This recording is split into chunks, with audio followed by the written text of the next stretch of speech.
8 pintu surga. Siapa dan melalui pintu mana mereka masuk surga? Selamat berjumpa bersama kami, semoga Allah senantiasa memberikan kita kemudahan segala urusan, dan dijauhkan dari perbuatan keji dan munkar. Ada sebuah hadits yang menyebut bahwa jumlah pintu surga ada 8. Masing-masing pintu seluas jarak antara Mekah dan Basrah, ada juga yang menyebut seperti perjalanan 40 tahun. Hal ini dikatakan Ibnu Qayyim al-Jauziyah dalam kitab Hadil Arwah ila Biladil Afrah. Ia mengacu pada sabda Rasulullah Shallallahu Alaihi Wasallam dalam hadits yang diriwayatkan Imam Bukhari, Imam Muslim, dan lainnya. Masing-masing pintu tersedia untuk golongan yang berbeda sesuai amalannya semasa hidup di dunia. Abu Hurairah R.A. menyampaikan bahwa Rasulullah Shallallahu Alaihi Wasallam bersabda, "Barang siapa berinfak sepasang benda di jalan Allah niscaya akan dipanggil oleh pintu-pintu surga, hamba Allah ini baik. Jika dia rajin sholat, dia akan dipanggil oleh pintu sholat. Jika dia rajin berjihad, dia akan dipanggil oleh pintu jihad. Jika dia rajin bersedekah, dia akan dipanggil oleh pintu sedekah. Jika dia rajin berpuasa, dia akan dipanggil oleh pintu rayyan." Abu Bakar bertanya, "Wahai Rasulullah Shallallahu Alaihi Wasallam, demi ayah dan ibuku, apa yang menentukan orang dipanggil oleh pintu surga? Adakah orang yang dipanggil oleh semua pintu tersebut?" Nabi bersabda, "Ya, aku berharap engkau adalah salah satu dari orang yang semacam itu." HR Bukhari Muslim An-Nasai dan At-Tirmidzi. Menurut keterangan dalam Syahih Muslim, orang yang berwudhu lalu menyempurnakan wudhunya dan berdoa setelahnya memiliki keistimewaan. Dia dapat masuk surga dari pintu mana saja. Dari Umar bin Khattab dari Rasulullah Shallallahu Alaihi Wasallam yang bersabda, "Barang siapa berwudhu lalu menyempurnakan wudhunya, kemudian berdoa, aku bersaksi tidak ada Tuhan selain Allah. Dialah satu-satunya Tuhan. Tak ada sekutu baginya. Aku juga bersaksi bahwa Muhammad adalah hamba dan rasulnya, maka pintu-pintu surga akan terbuka baginya, dan dia dapat masuk surga dari pintu mana saja." Mengenai hadits tersebut, Imam Ahmad turut meriwayatkan dengan redaksi, "Barang siapa berwudu sebaik mungkin lantas berdoa 3 kali, maka 8 pintu surga terbuka untuknya dan dia dapat masuk surga dari pintu mana saja yang disukainya." Luas tiap pintu surga. Ada sejumlah pendapat mengenai luas pintu surga. Pendapat pertama, jarak antara sisi kanan dan sisi kiri masing-masing pintu seperti perjalanan 40 tahun. Pendapat ini mengacu pada perkataan Hamad ibn Salamah yang mengatakan bahwa Rasulullah Shallallahu Alaihi Wasallam bersabda, 70 umat telah wafat. Kalianlah umat terakhir dan paling mulia di sisi Allah. Sesungguhnya jarak antara 2 pintu surga sejauh perjalanan 40 tahun. Pada suatu hari nanti pintu itu akan sesak padat. HR Ahmad. Ada pula hadits dari Muawiyah ibnu Haudah dengan sanad syahih. Selain Hamad ibn Salamah, Abu Hurairah R.A. juga meriwayatkan hal serupa. Pendapat kedua, luas pintu surga disebut seperti perjalanan antara Mekah dan Basrah. Hal ini bersandar pada perkataan Abu Hurairah R.A. Ia menceritakan bahwa sepotong roti dan sekerat daging diletakkan di hadapan Rasulullah Shallallahu Alaihi Wasallam.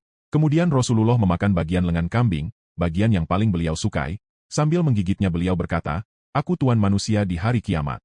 Ketika para sahabat tak ada yang bertanya beliau pun bertanya, "Tidakkah kalian bertanya bagaimana?" Para sahabat bertanya, "Bagaimana Rasul?" Rasulullah Shallallahu Alaihi Wasallam bersabda, "Manusia berdiri di hadapan Allah, lantas penyeru memperdengarkan seruan kepada mereka." Rasulullah Shallallahu Alaihi Wasallam lalu menyebutkan hadits tentang syafaat secara panjang lebar. Di akhir hadits, beliau berkata, "Aku bergegas pergi ke bawah arasy. Aku bersujud di hadapan Allah Subhanahu wa Ta'ala. Allah pun menempatkanku di tempat yang tak pernah ditempati oleh orang lain baik sebelum maupun sesudahku. Lantas aku berkata, Tuhan ya Allah selamatkanlah umatku. Allah Subhanahu wa Ta'ala pun berfirman, Muhammad, masukkanlah umatmu yang tak perlu dihisab melalui pintu surga sebelah kanan. Selain mereka, bergabung dengan orang-orang lain masuk dari pintu surga yang lain. Demi zat yang jiwa Muhammad berada di dalam genggamannya, jarak antara 2 daun pintu surga itu sejauh jarak antara Mekah dan Hajar atau antara Hajar dan Mekah." Di redaksi lain, keduanya seperti jarak antara Mekah dan Basrah. HR Muttafaq alaih. Surga merupakan tempat-tempat terakhir yang diharapkan seluruh umat manusia setelah wafat. Menurut beberapa pandangan ulama yang disebutkan bahwa ada banyak pintu surga, 8 pintu yang tersebut berdasarkan hadis dari Sahal bin Sa'id As-Sa'idi radhiyallahu anhu, Rasulullah Shallallahu Alaihi Wasallam bersabda. Artinya, di surga ada 8 pintu, di antaranya ada pintu yang disebut dengan Ar-Rayyan. Tidak ada yang bisa memasukinya kecuali orang-orang yang berpuasa. HR Bukhari nomor 3257. Apa saja 8 pintu surga itu? 1. Ar-Rayyan. Seperti yang sudah disebutkan sebelumnya, Ar-Rayyan merupakan pintu surga yang dikhususkan untuk orang-orang yang gemar berpuasa. Kata Ar-Rayyan sendiri diambil dari bahasa Arab yang berarti puas, segar dan tidak haus. 2. Ash-Shadaka. Pintu surga ini sesuai namanya merupakan pintu surga yang dikhususkan untuk muslim dan muslimah yang gemar bersedekah, berdasarkan hadis dari Abu Hurairah radhiyallahu anhu, bahwa Nabi Shallallahu Alaihi Wasallam bersabda, Siapa yang berinfak sedikit saja untuk 2 kendaraan di jalan Allah, maka dia akan dipanggil dari pintu-pintu surga. Wahai hamba Allah, ini adalah hasil kebaikanmu. Jika ia ahli solat, maka akan dipanggil dari babus syalah, pintu solat. Jika ia ahli jihad maka akan dipanggil dari babul jihad, pintu jihad. Jika ia ahli sedekah maka akan dipanggil dari babus syadakah, pintu sedekah. Jika ia ahli puasa maka akan dipanggil dari pintu puasa atau babur rayyan, pintu ar-rayyan, hr. Bukhari nomor 3666, Muslim nomor 1027. 3. As-Solat. As-Solat berdasarkan hr. Bukhari nomor 3666, Muslim nomor 1027, merupakan pintu surga yang dikhususkan Allah Subhanahu wa Ta'ala untuk umat-umatnya yang sering melakukan amal ibadah solat wajib ditambah sunnah dan menempurnakan wudhu, gerakan, serta bacaan syalatnya. Keempat, al-jihad. Merupakan pintu surga khusus bagi orang-orang yang ikhlas dalam berjihad di jalan Allah Subhanahu wa Ta'ala.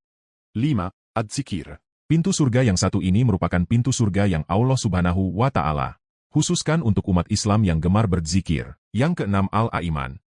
Pintu surga yang satu ini dikhususkan bagi para muslimin dan muslimah yang masuk surga tanpa hisab, disebutkan dalam hadis berikut, yang artinya, wahai Muhammad, suruhlah umatmu yang tidak dihisab untuk masuk ke dalam surga melalui pintu al-Aiman yang merupakan di antara pintu-pintu surga. Sedangkan pintu-pintu yang lain adalah pintu surga bagi semua orang. Hr. Bukhari. Yang ketujuh, al-Kadziminal Ghaiz wal Afina, yakni pintu surga khusus untuk orang-orang, umat Islam, yang dapat mengendalikan amarahnya. Al-Qadhi Iyad rahimahullah mengomentari hadits Hr. Bukhari nomor 3666. Imam Muslim dalam hadits ini menyebutkan 4 pintu surga, kemudian beliau menyebutkan 4 sisanya. Di antaranya, Babut Taubah, pintu taubat, Babul Kaziminal Ghaiza, pintu menahan marah, Babur Radhin, pintu ridha, dan Babul Aiman, pintu kanan, yang dimasuki oleh orang yang masuk surga tanpa hisab. Tadzkirah Bi Ahwalil Mauta wal Akhirah, 16183. 8. Babul Walid atau pintu berbakti pada orang tua. Berdasarkan Abu Darda, radhiyallahu anhu, bahwa Nabi Shallallahu alaihi wasallam bersabda, orang tua adalah pintu surga yang paling tengah. Jika engkau mau menyia-nyiakannya, silakan. Atau jika engkau mau menjaganya, silakan. Hr. Tirmidzi nomor 1900, disyahihkan Al-Albani dalam silsilah Syahihah, nomor 914.